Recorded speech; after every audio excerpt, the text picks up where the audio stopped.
డోర్‌వేకి స్వాగతం. ఏ manual to self. సూచనలు లేదా సమాచారాన్ని అందించే స్వీయ శోధన సాధనం.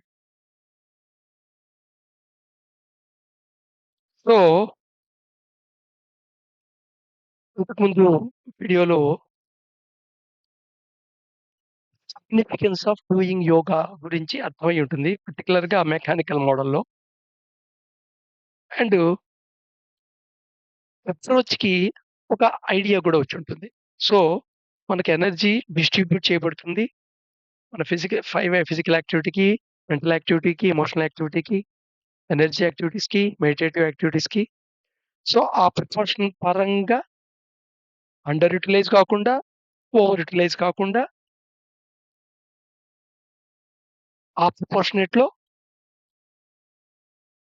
ఒక యోగాని ఫాలో అవ్వటం అనే ప్రిన్సిపల్ కాకుండా, అటా భక్తి, ధ్యాన, కర్మ యోగాల యొక్క కాంబినేషన్‌ని అప్రోప్రియేట్ ప్రపోర్షన్‌లో మనం డిజైన్ చేసుకొని, అది మన పర్సనల్ యోగా కింద మనం ఇంప్లిమెంట్ చేసుకోవాలి. ఈ విషయం వినంగానే చాలా టఫ్‌గా అనిపిస్తుంటుంది. ఎందుకంటే జనరల్‌గా ఈ యోగిక్ స్కూల్‌లో ఏ యోగా స్ట్రీమ్ లైన్‌లో ఉన్నవాళ్ళు దాన్ని అల్టిమేట్‌గా చెప్తూ ఉంటారు. ఇప్పుడు హఠ యోగ వాళ్ళు హఠ యోగే సుప్రీము మిగతా ఏది కాదు అంటారు. భక్తి యోగంలో భక్తి యోగం చాలు. అసలు ఈ కలికాలం అండి. ఈ కలికాలంలో భక్తి యోగం తప్ప ఇంకేం అక్కర్లేదు. ఆయనే చూసుకుంటాడంతా.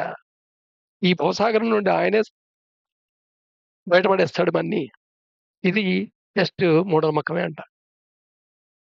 ఎందుకంటే నువ్వు ఓన్లీ ఎమోషన్ కాదు కదా నువ్వు. నీ శరీరం ఉంది, మనసుంది కదా!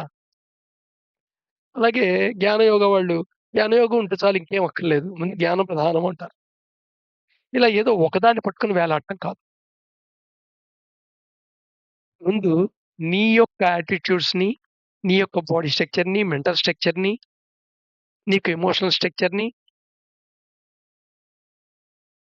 అసలు ఒక్కొక్క యోగాలో ఏమేమి అత్యవసరమో, ఆ అవసరమైన క్వాలిటీస్ నీకు ఎంతవరకు ఉన్నాయి?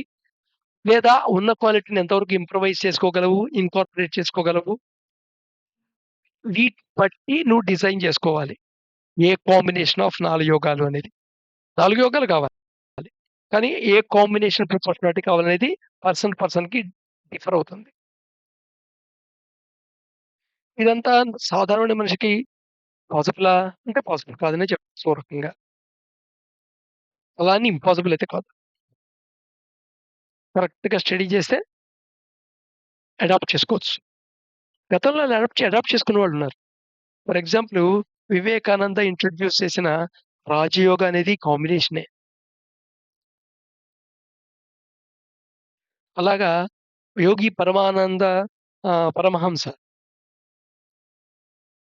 ద్వారా పాపులర్‌లోకొచ్చిన క్రియాయోగ గూడా వీటి కాంబినేషనే. అలాగే ఈ మధ్య గత 10 ఏళ్లుగా, 15 ఏళ్లుగా బాగా వరల్డ్ మొత్తం మీద పాపులర్ అయిన ఈషా యోగ గూడా వీటి యొక్క కాంబినేషనే. ఈ 4 యోగాల కాంబినేషన్ కిందే ఉంటుంది. అలాగే జేకే యోగ గూడా వీటి యొక్క కాంబినేషన్ కిందే. సహజ యోగ గూడా వీటి కాంబినేషన్ కిందే. సిద్ధ యోగ గూడా వీటి కాంబినేషన్ కిందే. బట్ కాంబినేషనులో ఏదో ఒకదాన్ని చాలా ప్రామినెన్స్ ఇచ్చి రకరకాల కారణాల ద్వారా దాని మీద ఉన్న సదభిప్రాయం అయ్యుండొచ్చు. లేదా అది మాత్రమే తెలిసుండొచ్చు. లేదా చెప్పిన గురువు గారి మీద ఉన్న గురి అయ్యుండొచ్చు. చాలా యోగాలు వచ్చాయి. మన ఇండియాలో ఏదైతే డెవలప్ అయిందో విపాసన యోగా అనేది బుద్ధుడి యొక్క రెమినెంట్ కింద ఉంది.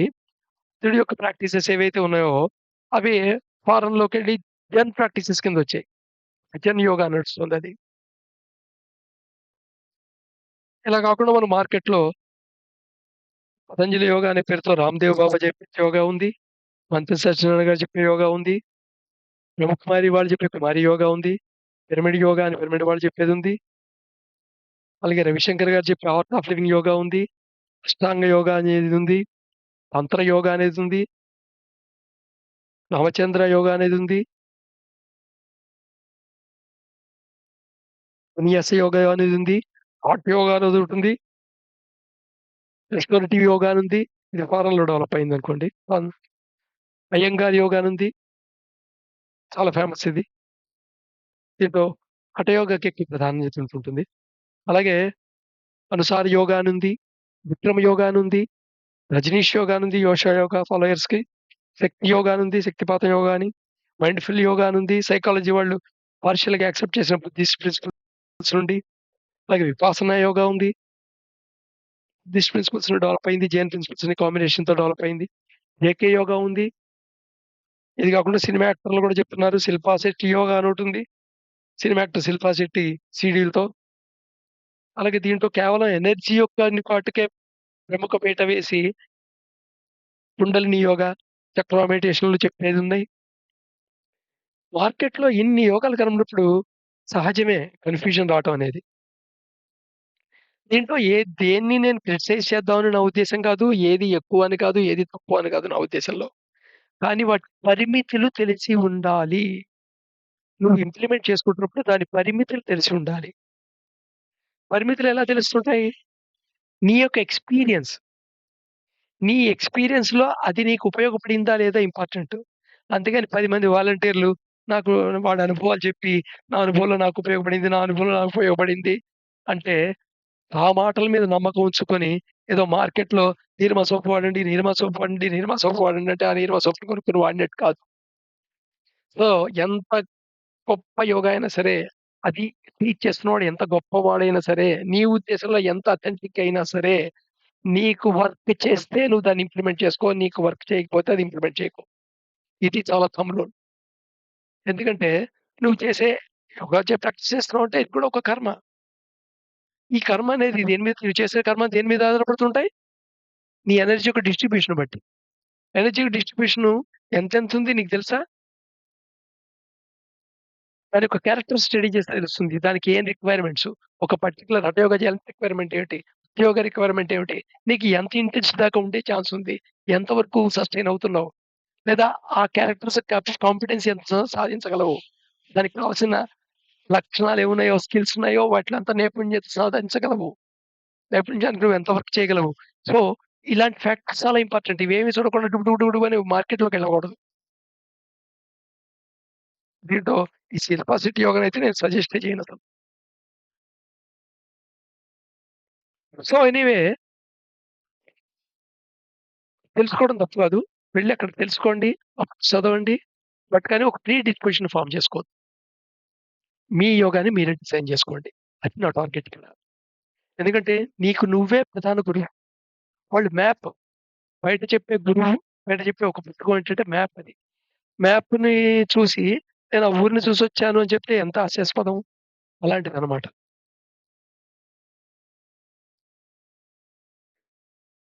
సో, వీటి గురించి ఇప్పుడు నేను మెన్షన్ చేసిన యోగాలన్నీ నేను అంతర్గొనయ్యాను.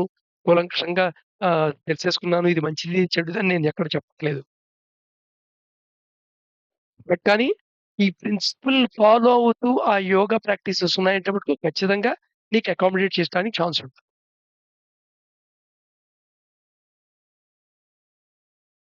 సో, అందుకని ఈ టార్గెట్ ఏంటి? సిగ్నిఫికెన్స్ ఏంటి? అసలు ఏం చెయ్యదలుచుకున్నావు? ఏం చెయ్యాలి అనేది నీకు క్లియర్ నాలెడ్జి ఫార్మ్ అయితే దాని యొక్క ముందు నాలెడ్జ్ అనేది క్లారిటీ ఉంటే ఆటోమేటిక్‌గా నీ చూసింగ్ కూడా జరిగిపోతుంది. ఒక స్ట్రాంగ్‌గా చూసేసిన నువ్వే తెలుసుకొని బయటకొస్తావు. నీ ఎక్స్‌పీరియన్స్‌గా. లేదా నీ యోగాని నువ్వే డిజైన్ చేసుకుంటావు. నా ఉద్దేశంలో నీ యోగాని నువ్వు డిజైన్ చేసుకోవటం. దానికి కావాల్సిన స్కిల్ కావస్తే వెళ్లి నేర్చుకుంటాం. ఫర్ ఎగ్జాంపుల్ హఠ యోగా ఆసనాలు నేర్చుకోవాలనుకుంటే ద బెస్ట్ ప్లేస్ ఈషా యోగాయ. అలాగే మెడిటేషన్‌లో డెప్త్ తెలుసుకోవాలనుకుంటే రాజయోగాయే.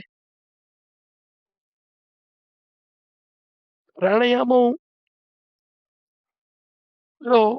మంచి కేపబిలిటీ సంపాదించాలంటే క్రియాయోగే. నీ మైండ్‌తో నువ్వు హ్యాండిల్ చేసుకోవాలంటే సహజయోగే. అందుకని ఫస్ట్ చెప్పిన 6 ఓకే అనుకోవచ్చు. అంటే నేనేం వాటితో వెళ్లి చేరాలంటే వాటికి మార్కెటింగ్ నేనేం మాట్లాడట్లేదు. వాటిలో ఏదైనా ఓకే. అంటే రాజయోగ, క్రియాయోగ, సిద్ధయోగ, సహజయోగ, ఈశాయోగ, జనయోగ. అక్కడిదాకా ఓకే. బియాండ్ థట్ మటుకు ఇవెలా ఫార్మ్ అయ్యాయంటే, ఒక పర్టిక్యులర్ యోగాలో ఉండే బోలెడు కాన్సెప్ట్స్ ఉన్నాయి.